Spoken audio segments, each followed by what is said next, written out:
Hello and welcome to the morning after show. My name is Joshua Reimer. I am joined by none other than Jared Block, who is over on my right. Jared, it's Tuesday. How you doing, sir? Doing well. Good night for both of us last night, although it was a late one. Really didn't Seriously feel like was. it even existed until like 10 p.m. So that's kind of how it happened. And we were luckily not part of the group that rostered both Robbie Gray and Christian Javier last night.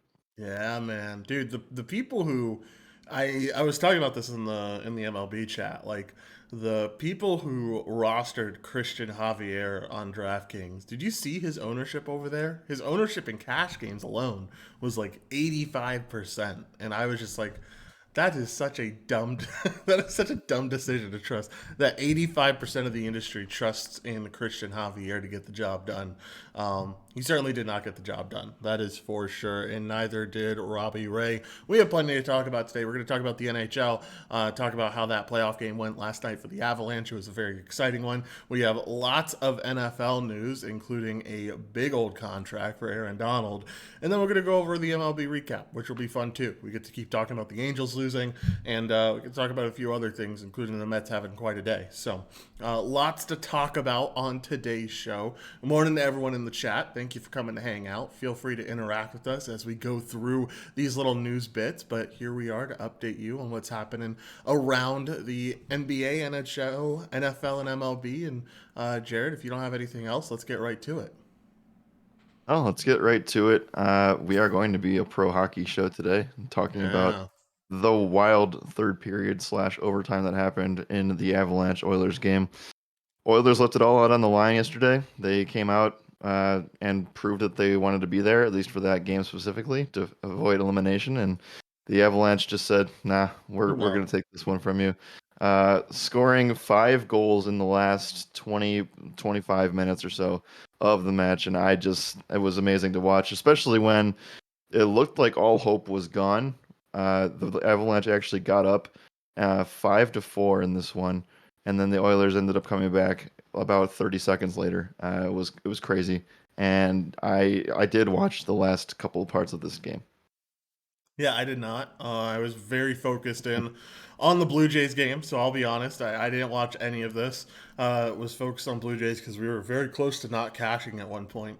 Luckily, like I said, pulled through. But I don't know. It looks like, just from looking from the box score, Oilers almost sent this to Game Five. Like they were very close here. At some point they were up 3-1 in the second period, and that's got to be encouraging for this Oilers team.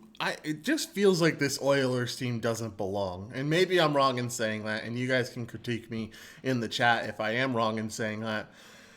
But it never felt like this Oilers team belonged to be there with the Avalanche. I don't know if anyone else would have competed with them more, but I just feel like the Avalanche just strong armed them at the end of the day, and the Oilers didn't even have a chance. Even if they did win this game, they would have just lost the next one. Yeah, I think that's probably the sentiment that's correct. They kind of had their last homestand here, and they, like I said, had control of the game. Then they gave up 4 goals in the third period, and 2 of them were just absolute missiles and just destruction. Like it just felt like the stadium completely imploded and lost all hype. And then they kind of get resurrected a little bit, goes to overtime, and the Avalanche slammed the door on a really impressive last goal there. So I think that all credit to Connor McDavid. He tried his heart out to try to will Edmonton to get there, and even despite some injuries. So the Avalanche do have some injuries to a couple of their lines, and so we'll see how that pans out here. But they have really not faced any adversity throughout this entire postseason. Yeah, they certainly haven't. So right now, Avalanche advanced to the Stanley Cup Finals, and they are the big betting favorites here. Minus 230 betting favorites to win the Stanley Cup at this point. Yep. I mean, Obviously, a little bit of that has to be attributed to Lightning and Rangers not being sorted out yet. But Lightning and Rangers could very well go seven. With the Rangers already up 2-1 in that series, I don't think the Rangers take the next two games. I don't think they take the next two out of three. So I think this one does go to game seven and gives the Avalanche a lot of time to recover if they have any injuries. Yeah, I continue to not believe in this Rangers team on the road, and they are just that tonight. So, Lightning get to be at home today. They're the minus 175 favorites. I think that this one, like you said, is going to go that extra 6, 7 games, just like the Eastern Conference Finals for the NBA. Kind of feels like that a little bit, where these two teams should be battling for most of that, and I think we'll see. I think that the Avalanche deserve to be the favorite, and I wouldn't be surprised if they won the Stanley Cup in five. Yeah, I wouldn't be either. Anyway, let's move on from the NHL. Start talking about the NFL news. Tease this a little bit in the message that I put out to the Good Skill chat room. Aaron Donald becomes the highest non QB paid. Will receive 90 million plus through 2024. A humongous contract. I thought the AAV was going to be around 30 mil, and I pretty much nailed that. But I don't know. Not much to be surprised about. If they were going to keep him, they were going to have to reach deep into their pockets and fork over everything, and that's exactly what they did. Yeah, well, I don't think they are able to do this if they don't win the Super Bowl. So there's Yeah, this extra huge amount of revenue that came in. They're also, raising funds for the Olympics. I keep talking about that, but it's real. That's the reason that teams are able to do this in this city. It's amazing how much money can flow and get loaned and things like that. Because they know what the end goal is, and the end goal is if they win championships, they get more. The city gets more money, the teams get more money, and they're able to continue these kind of dynasty type runs. Now, I don't know if the Rams are necessarily equipped to go back to back here because they are going to lose. It's just you might not see the effects of it this year, but you will definitely see like this Rams team could be a bottom feeder by 2026. yeah, they could definitely be one of those teams that go from first to worst very quickly. Once, because I mean, this team pretty old overall. Like they're not. It's They not a are young very old. team. Yeah. Yeah, you talk about Stafford, he's getting into his mid 30s. You talk about where Donald's at, not necessarily old, but in terms of football age, he's not going to play much longer. I don't know, just a relatively old team. So we'll see what happens with that Rams team. But right now, they're pretty set up for next season and pretty set up to contend for next season, which is what matters at the end of the day. Yeah, I always forget how old this guy is, and I continue to forget uh how long he's been in the league and stuff. And Allen Robinson, would you believe me if I told you that he is the same age as Cooper Cup? They're both 28. I mean, I guess I believe it. I don't know if I believe it. Like I don't know. It's definitely not what I would expect. I would have if you made me guess, I would have said like early 30s, like 30 or 31. But I don't know. It kind of surprises me that Cooper Cup is 28. It feels like Cooper Cup's been around years He's and been years and around. years. Yeah, it Yeah, feels like it's he's been a had like long time. three season-ending injuries, and then like yeah, it just feels like he's been around the block. Same with Robinson a little bit, but it's also interesting. And maybe I'm building my confidence in this overall for DFS and for season long and things like that. But Allen Robinson's basically been non-existent since Jacksonville, so maybe he's just got a lot of extra miles on him. Yeah, He's sat a lot, he so did. I don't know. Yeah, it's very interesting. Bacon said the same thing. He thought that A Rob was a little bit older as well. He was shocked when he heard his age. So very interesting. It's gonna be exciting to see Allen Robinson. I'm excited for Allen Robinson in that offense. I think that's gonna do big things. Anyway, speaking of big things, Debo expected back at the 49ers minicamp. This is good news for 49ers fans all around the world because Debo is a good thing for this team. So that'll be exciting to see. We talked about it. This 49ers team had a lot of people missing from the non mandatory OTAs. Um, I don't know. Seems like a lot of drama around this team, and I'm a little bit worried about it. But what do you think? Uh, I don't think you have much to worry about. I guess the concern here would be who do you know who replaced the coach that went to Miami? That's where I would find McDaniels. some holes. Yeah. I forget his name. He's a very solid. We hired him from inside the team, so I'm not that worried. I can't believe I'm blanking on the name though. Offensive coordinator. Um, no, it's not Mike McDaniel. Anyway, Well, I'll I mean, find. Shanahan's still going to run the offense, but it's still like Yeah, it just feels like while there is identity, there's going to be an ever growing. I'm not going to say QB crisis is so overused, but that's I guess this is as real as it's going to be for a while because I think that last year you can make the argument that Lance was never ready, and then when he went in and got crushed, you could tell he also wasn't ready in terms of physicality, and maybe he could have. Um, like you talk about, maybe your season changes with one play, and I know that makes it's a little bit of a stretch, and the fact that you made it to the NFC Championship is still an awesome accomplishment. But you talk about that Cardinals game and Lance not taking that hit appropriately at the goal line, and maybe your season's different. yep, it certainly could be different. I don't know. It'll be exciting to see what this 49ers team can do. I think we're set up to contend in that incredibly tough division. But I'm excited for this season as a Niners fan. Anyway, let's continue. Houston Scrennel retires after 50 years as a coach, 39 seasons in the NFL. Congratulations to him. That's awesome. And OC joins NFL in traveling to Ghana for the league's first football event slash camp slash talent identification. That's pretty cool too. Good stuff there.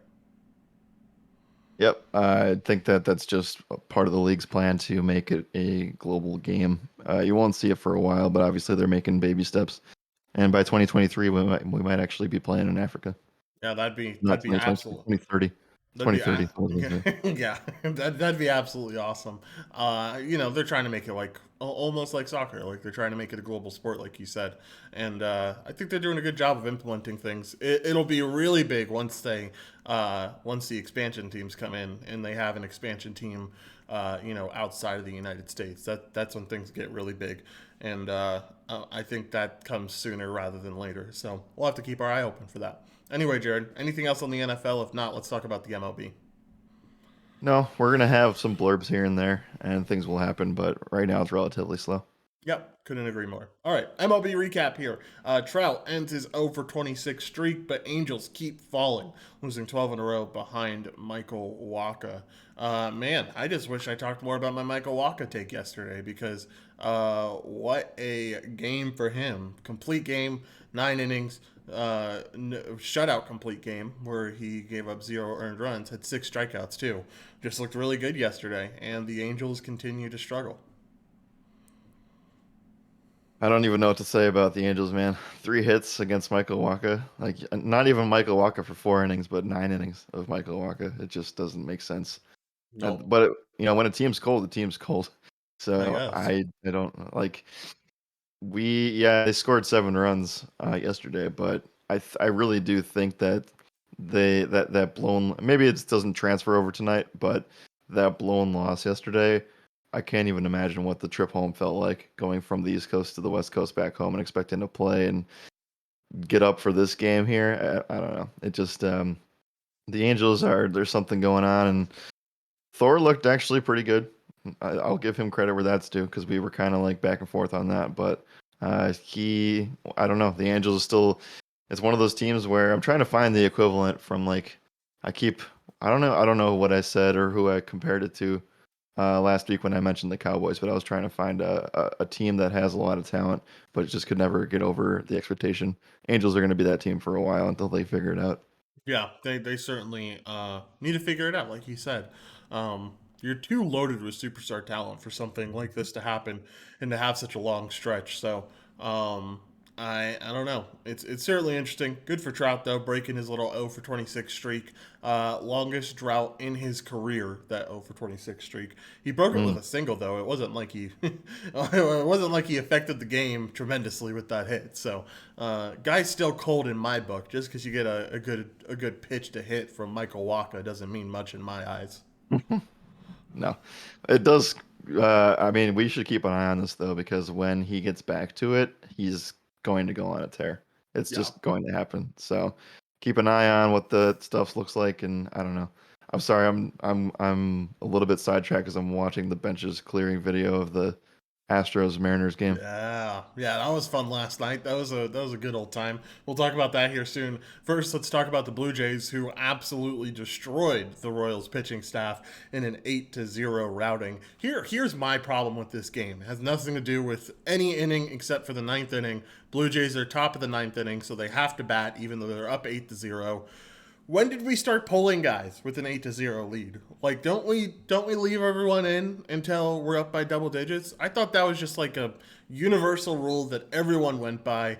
But we had the Blue Jays pull each one of their top four hitters in the top of the ninth, and that pisses me off, man. Because like I wanted those at bats. It would have been nice to get us a little bit more comfortable in cash range. We were only like 7 FanDuel points above the cash line.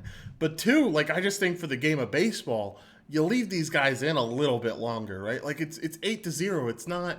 I don't know. I just think of like when I think of your pulling guys, you have to be up by at least double digits, and the Blue Jays weren't. So I don't know. What are your thoughts there? Uh, this is not basketball. That's my thought. Like, these guys aren't running Yeah, all the time. They're not tired. Well, maybe they are tired.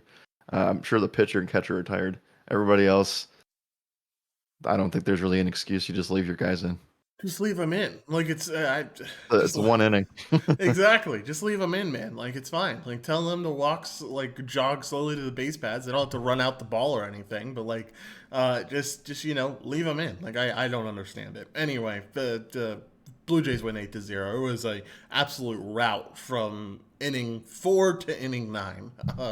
It didn't start till the fourth inning. It was 0-0. Both pitchers were pitching a perfect game through the first 3 innings, and then things got started, and we saw the Blue Jays come ahead. So good win by the Blue Jays for sure. Continue to stay competitive in that AL East division. All right. Eduardo Escobar hits for the cycle in the Mets 11-5 win over San Diego. He really fueled that team. I didn't even consider him on my radar last night, so that is perfectly fine by me. But he absolutely destroyed last night for this Mets team, and it shows this Mets offense really coming together. I think that's the main takeaway that I had. Maybe it's just because it's the Padres, and I mean it's not that hard to win against the Padres. But Carrasco looked amazing last night. 7 innings pitched, 10 strikeouts. I know you were very thankful for that, getting him at I'm pretty sure low ownership. Very And low. then yeah, and then this Mets team, really no one in the top of the lineup did much, but Pete Alonso 1 for 4 with 3 runs, Mark Canha 2 for 4, JD Davis 1 for 3, and Eduardo Escobar, like we said, he hits for the cycle, so 4 for 5 for him. And even the bottom of the lineup did really well too. This Mets team is the top team in the NL now, or has been the top team in the Yeah. NL for quite some time. It's the first time in the past like 10 years that the Mets and the Yankees have both been at the top of their individual conferences. And I mean, like we made fun of the Mets for a little while, saying like, how the hell are they this big of a favorite to win the World Series? Or they weren't a favorite, but how do they have this good of odds to win the World Series? We talked about that on a show like a month before the MLB season, but now it makes sense, and this Mets team is doing really well. And obviously, they have plenty more time to go. But as of right now, this Mets team looks really good. Yeah, any Mets fan will tell you that the season doesn't start until August. So just be careful with the Yep. words that we're using right now because we've already embarrassed ourselves enough on this MLB season by picking teams that haven't done very well so far. Uh, so I do believe that they have the roster to take this where it needs to go. They're 8-2 in their last 10. They've also taken care of the Dodgers in the last series. I worry about injuries a little bit, obviously to their starting pitching rotation, but I was really surprised by Carrasco. I wasn't expecting that. I was expecting maybe a quality start, but he definitely pulled out and was able to do things that he used to do in Cleveland. So I think that was a great move for them. And that's finally, I think the Mets, what they did was they knew what the talent that they had, and they had to bet on it when other people weren't. And I think that Carrasco was a good reason, a good example of that. Also, think Eduardo Escobar, Mark Canha, like these guys have proven themselves elsewhere, and they may or may not have had great seasons right before they came here, and they're showing out now. So I was able to benefit from some of those guys last night, and I'm pretty stoked about what they could potentially do tonight too. Yeah, I think it's going to be interesting to see what this Mets team can do for the rest of the Padres series. It's going to be interesting to see what this Mets pitching can do for the rest of the Padres series because I don't know who's up today. I'd have to go look around to find out who the probable pitcher is. But it's clear that this San Diego Padres team just doesn't show up against right-handed pitching, and the only Yeah. reason they have 5 runs is because they scored a lot of it in garbage time, essentially against a bad bullpen. Yep. Good luck tonight because tonight's probable pitcher for the Mets is Taiwan Walker. Ooh, I mean, hey, I say if Carrasco can get it done, Walker can. I don't know. It's a righty against the Padres, so maybe it still works out for you. Regardless, we'll talk about that and more on our DFTP show coming up soon. But let's talk about the Twins, who lost another pitcher. Bailey Ober lands on the IL. This is big news because he was supposed to pitch today, and now he is not. Yep. We're Yep. waiting Right. for the probable pitcher for today. They could bring up another guy from AAA. That's what they've been doing recently. They Of seem course. pretty. Why do the Yankees have to play them right now? I know, hey man, Um, it's gonna be Yankee stack today. I was just about to say, they play the Yankees, and it's gonna be a fun one. This Yankees team's gonna go ballistic on the Twins.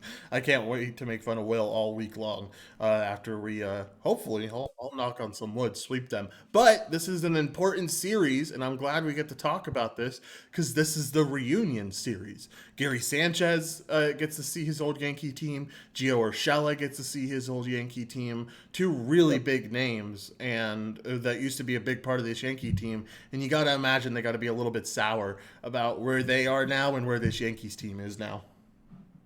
would you? Because they are technically first place. Technically, come on. I mean, first place in the division and first place in the AL are two different things in my eyes. They're a good sized lead up on the Cleveland Guardians. Actually, the math on here is wrong. They're definitely not 4.5 games above. This is like 8. So ESPN, do your math right. Yeah, what is this math? I mean, I guess it's because they played less games is the reason why. I guess. Okay. I mean, Well, it's less it's gonna be games. 4.5 by the end of the week, so it It's doesn't matter. how have they played like 7 less games than the Twins? What is that Cleveland about? just gets rained out every single day, or That's a good point. every single April. Yeah. Yeah, that's a very good point. I don't know. That's going to be a closer division rivalry than I think people give it credit for, but we'll have to see what happens there. Regardless, my point still stands. I think this Yankees team comes in and whoops on the Twins, so that'll be a lot of fun to watch and a lot of fun to roster some Yankees. Regardless, last talking point or second last talking point before we move on from the MLB recap. Dallas Keuchel back in the big leagues. Kinda, not really. Makes Diamondbacks a minor league deal, so he's not going to be in the big leagues. He might end up being in AAA. This looks like a relief guy that they could rely on if they get any injuries. But certainly, I don't know. I thought someone would take more of a chance on him. I don't know about you, but I thought there was potential that, like a Yankees team, a Dodgers team. Like Dodgers have done a very good job at taking these lefties like Andrew Heaney and Tyler Anderson and fixing their games. And so I was kind of surprised that like the Dodgers didn't bring him in. The Padres could have brought him in. They need pitching. The Twins. I mean, the Twins could have brought him in.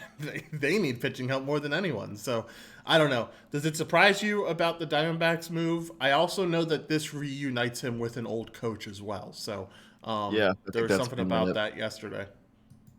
Yeah, I think that's mainly what it is. Maybe that's what he needs to be able to get back to where he was before. I think that the old Dallas Keuchel is definitely gone, right? But he could be serviceable for a playoff run where you only need like 1 or 2 innings from him a series. I think that that's where he kind of fits in, and I wouldn't be surprised. I would guess that he's not in Arizona past August. Yeah, I would tend to agree with that. I think you're going to see a retirement statement coming pretty soon from Dallas Keuchel because, like you said, the Dallas Keuchel of old is not there anymore. And when you don't have that strikeout ability, there's not much else when you don't have that stuff. Last but not least, though, on our MLB bullet points, Yordan Alvarez, 116 $115 million deal over 6 years. Paid just a few million over the first three because those are arbitration years, but this is a huge deal for the Astros and an absolute steal in my eyes because his ARB numbers are way off that they gave him. I think they gave him 3 million, 4 million, 5 million for the 3 years of his arbitration. He could easily earn 10 million all 3 of those years with how he's hitting, and then gave him 25 million plus in his 3 free agency years that they signed him for, and that's it feels like an underpay almost. I mean, that's ridiculous in itself. So I feel like it's a very team friendly deal, and it was almost made to help keep on guys like Altuve and Bregman. Yes, it was. Also, I loved seeing the statement that was made of the trade scenario or the trade transaction No, that happened between the Dodgers and this Jordan Alvarez thing that it was like 2016 or 17. And yeah, imagine having Jordan Alvarez as a Dodger right now because I no. couldn't. If you had Jordan Alvarez as a Dodger, it would be that'd be insane. It'd be over.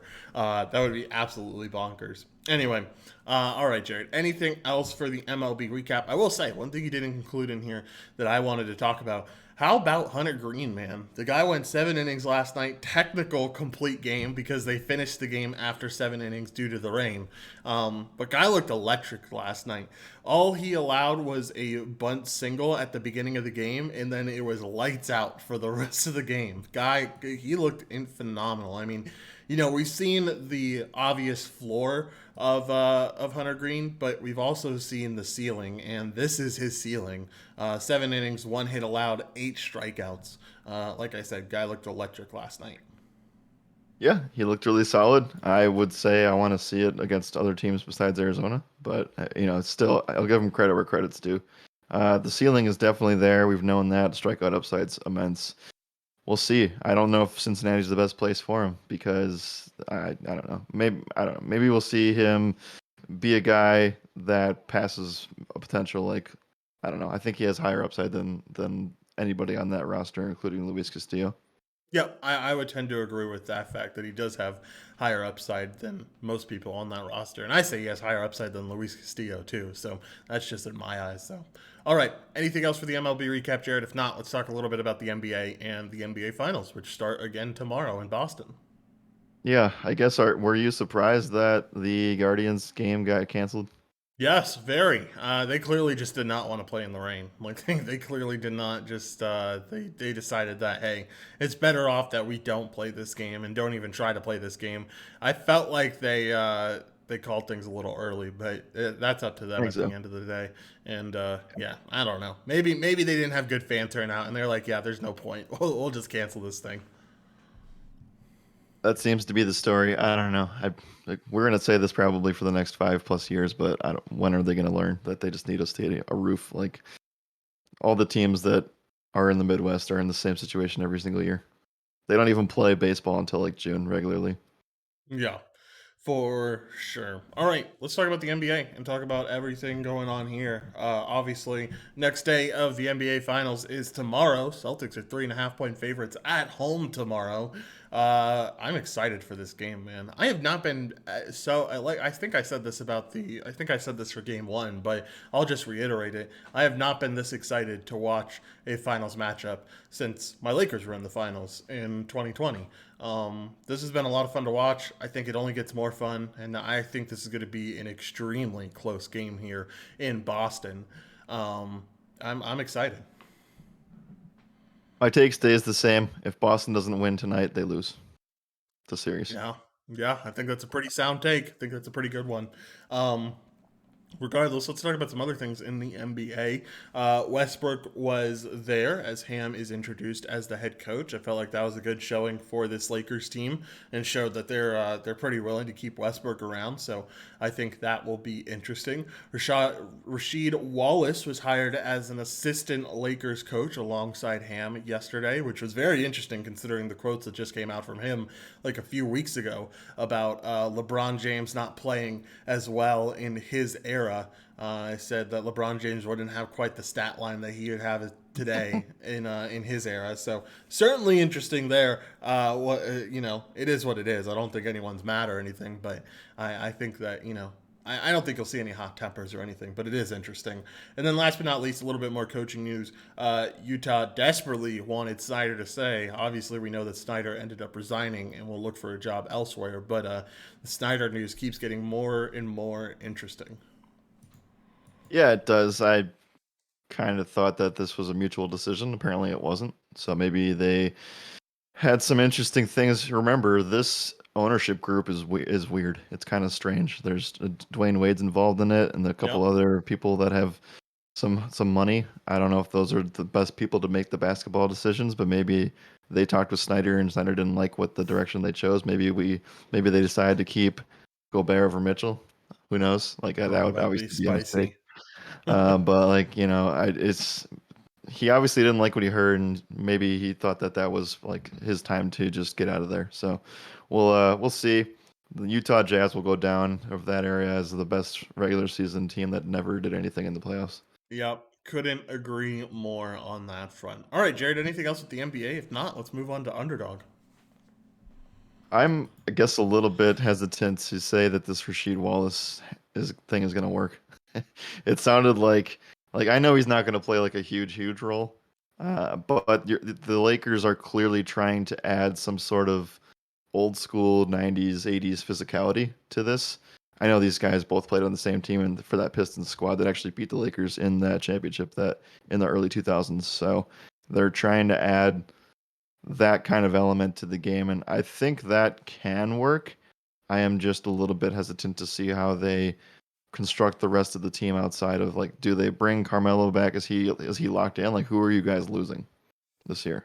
I don't think we're losing Carmelo. I don't think we're losing many guys. I think they're all like 2 years. I don't know. Yeah, I don't think we're losing much. it's kind of what I thought. So we'll see how they can reconstruct that because there's not much room to work with, it seems.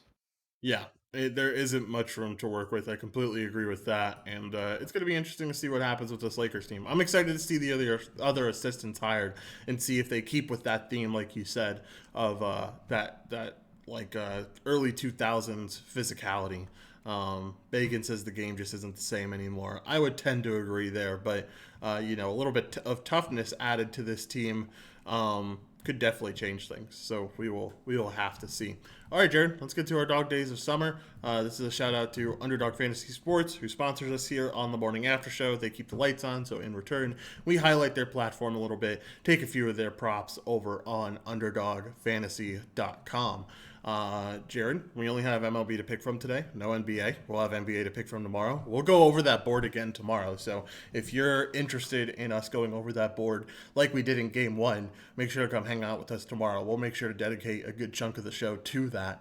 And we did pretty well that day, too. I know you and I highlighted some things that definitely made sense and definitely worked out for us.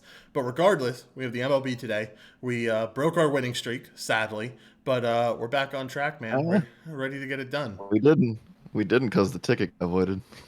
Did it get voided? I saw someone saying that the Seager thing got pushed to today's game instead. Oh, okay. Well, then we lost. But I mean, I don't know. I think you could still bet on Seager if you're just going up against Cal Quantrill today. Uh, with that being said, then who's pitching today for Chicago? Oh, Keegan Thompson. Interesting. This Baltimore Chicago game is interesting to me. Uh, Pittsburgh Detroit. Lots of weird, bad matchups today. Yeah. I'll let you take the Yankees. I'm not gonna go a flex on that, but let's see here. Ooh, some of these props are pretty spicy, so I will go ahead and wish that the Brewers actually had right-handed. If Brewers have right-handed batter props, hit them later, but they don't right now. So Yeah. uh, I'm gonna go ahead and there's just a ton to choose from today. I'll pick. I'll pick Francisco Lindor over 8 fantasy points against you, Darvish. Man, where is Tyone's K prop? That's what I want to bet on, and they don't have it yet because I think Tyone. I don't know if he goes over 94 and a half. I've been terrible at guessing pitch counts, but I think he smashes his K prop. But I guess I won't get that till later. Regardless, I will. I wanted to check on something before I actually made this call, but I think I'm probably going to make this call regardless of what I see. Give me 1 second. Just waiting for this to load. There we go. And here, here, here. Um.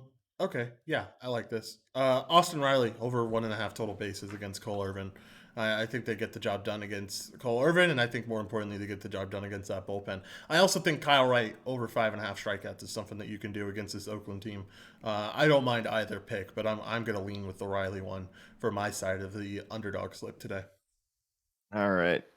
If you guys see the San Francisco Giants get more hitter props in there, feel free to load up on them too against Herman Marquez tonight. I don't think that Marquez is going to show up at any point this season. I'm surprised he even has one win on his You board. say that, man. He Um, only has a 4.5 xFIP. It's not even the worst on the like. He's I the 52% I know, ground but ball rate. Like there's some things you uh, discount. uh, I feel like Sean right now. This is ridiculous, but there are some things that you discount about Herman Marquez that he does pretty well. I will say he'll have to face a lot of lefties today. If you no, are going to take props against him, I would seriously encourage that you don't take guys like Jock, Tommy La Stella, all these lefties that are very easy pinch hit risks. That's the only thing that scares me about taking Giants is that they can all get pinch hit for because Gabe Kapler's an idiot in my eyes. But yeah, just make sure if you are going to take hitter props there, don't take guys that are going to get pulled. agreed. What do you think about Tariq Skubal over 18 pitching outs against the Pirates? I saw that, and I hold on. I wanted to see. I haven't seen how lefties done or how the Pirates do against lefties. Yeah, I like that. Or what's his? Is his K prop up? Yes, or no, it's not. Sorry. 99, Oh it's man, 100 pitch count is what they're at right now. his K prop is going to be really enticing. Pirates over the last 14 days have the second most Ks in the MLB. The first most Ks belongs to your Milwaukee Brewers, Jared. Yeah, So not you know, surprised. always struggling against lefties. Always a strikeout team at the end of the day. Hey, they face a lefty today in Ranger Suarez. Maybe you see Suarez get a few Ks in there. Who knows? All right, Jared, let's get out of here. Any final thoughts? No, it's going to be another day full of baseball. We have a full 13 game slate today to talk about, and we're ready to get back up and start heating up today. Maybe we both get wins and we're on to a little hot streak. Yes, sir. You'd love to see it. Let's continue the week going strong. Last night was a good start, but we can pat ourselves on the back and then get back to the grind because that's exactly what today is. But Jared, let's get out of here. Thank y'all for hanging out with us. We will be back live tomorrow around 9 a.m. Central Standard Time, 10 a.m. Eastern Standard Time. But until then, my name is Joshua Reimer. Good morning and good skill.